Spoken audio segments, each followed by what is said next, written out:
Mabibigyan ng pagkakataong makabawi si dating MMA World Champion Joshua Pasio sa kanyang karibal na si Jared Brooks. Ang teammate ni Pasio na si Danny Kingad lalaban din sa isang rematch sa darating na Enero. Yan ang ulat ni Rafael Bandayrel ng PTV Sports. Pagtapos ng mahigit isang taon, magkakaroon ng tsansang mabawi ni Joshua Pasio ang one strawweight belt. Yan ay dahil muli niyang makakatapat si Jared Brooks ng Estados Unidos sa main event ng 166 sa unang araw ng Marso 2024 sa Lusail Sports Arena sa Qatar. Unang beses nagkaharap si Pasio at Brooks noong Disyembre 2022 sa Mall of Asia Arena. Dito, nabitawan ni Pasio ang kanyang titulo via unanimous decision.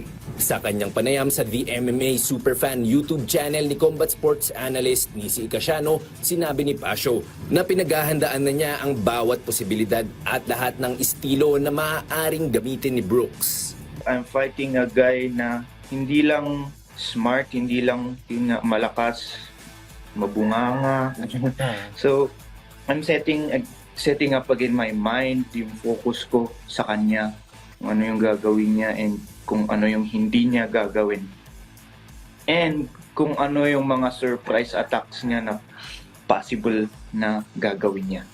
Ito ang unang pagkakataon na magsasagawa ng event ang one sa Qatar at ikalawang beses sa gitnang silangan.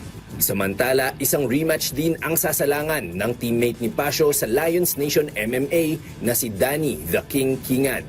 Muling makakaharap ni Kingad si Yuya Wakamatsu sa isang flyweight bout sa pagbabalik ng one sa Japan sa Enero 28, 2024. Very excited na ako ulit na bumalik sa cage after a year na wala akong fight, and nakahanda na ako palagi and kita-kits sa kanya sa Japan. Sa mga hindi nakakaalala, tinalo ni Kingad si Wakamatsu via unanimous decision sa One Conquest of Heroes noong September 2018. Rafael Bandayrel para sa Bayan.